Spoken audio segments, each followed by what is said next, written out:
ইমানৰ পৰিচয় by India আমির হামজা। প্রশংসা করিছু আলহামদুলিল্লাহ। আৰু দৰুদ শৰীফ পঢ়িছো সাল্লাল্লাহু আলাইহি ওয়াসাল্লাম। মোৰ সন্মানীয় ডাঙৰ সৰু ভাই ভনী সকল, আমল কৰিব, নামাজ পঢ়িব। ইমান শব্দটোৰ অৰ্থ হৈছে আল্লাহক বিশ্বাস কৰা আৰু নামাজ পঢ়িব লাগিব।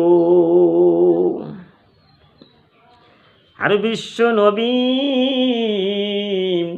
হযরত মুহাম্মদুর রাসূলুল্লাহ সাল্লাল্লাহু আলাইহি সাল্লামক বিশ্বাস কৰিব লাগিব।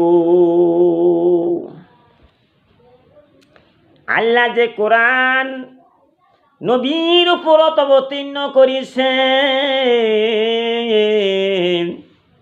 সেইটো বিশ্বাস আৰু সত্য বুলি মানিব লাগিব। আৰু কোরআন আৰু বুখাৰী হাদিস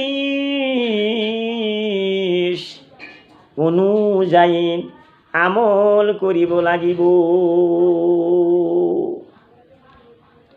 মুসলিম শরীফ হাদিস, তিরমিজি শরীফ হাদিস, আবু দাউদ শরীফ হাদিস, নাসাই শরীফ হাদিস, ইবনে মাজাহ শরীফ হাদিস সমূহ বিশ্বাস কৰিব লাগিব। মোৰ বন্ধুসকল, মই যিখিনি কথা ক'লো, গতিকে যদি আমি আল্লাহক বিশ্বাস নকৰোঁ, কিয় নামাজ পঢ়িছোঁ? নামাজ পঢ়িবলৈ কিয় হ'ব যদি আমি আল্লাহক বিশ্বাস নকৰোঁ? গতিকে আল্লাহ যে আছে এই কথাখিনি অন্তৰেৰে বিশ্বাস কৰিবই লাগিব। আৰু জান্নাত আছে, জাহান্নাম আছে, আমিতো দেখা নাই, কিন্তু শুনিবলৈ পাইছোঁ। কিমান বছৰ আগত কোরআন নাজিল হৈছিল, এই কোরআনটো আমি পঢ়িছোঁ, তাৰ অৰ্থ পঢ়িছোঁ, তাৰ তফসিৰ পঢ়িছোঁ। গতিকে বিশ্বাস কৰিব লাগিব নিশ্চয়ই জান্নাত আছে, নিশ্চয়ই জাহান্নাম আছে। এইখিনি কথা আমাৰ বিশ্বাস কৰিব লাগিব। তেতিয়াহে আমি কি কৰিব পাৰিম? ইমানদাৰ হৈ পৰিম। আৰু এটা কথা মই আমিৰ হামজা ক'বলৈ বিচাৰিছোঁ, আপোনালোকে শুনি থাকিব।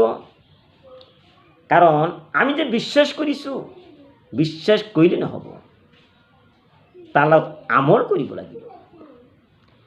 আমল যদি নাথাকে তেন্তে কেনেকুৱা হ'ব? রাত দিন 24 ঘণ্টা আমল কৰি থাকিবই লাগিব। মোৰ বয়ান, মোৰ ওয়াজ আপোনালোকে সকলো সময়ত শুনি থাকে।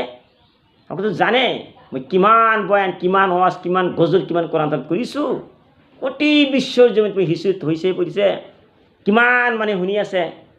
গতিকে আপোনালোকে ভাল পালে কি হ'ব? কি কৰিব? যে লাইক আৰু শ্বেয়াৰ কৰি দিব।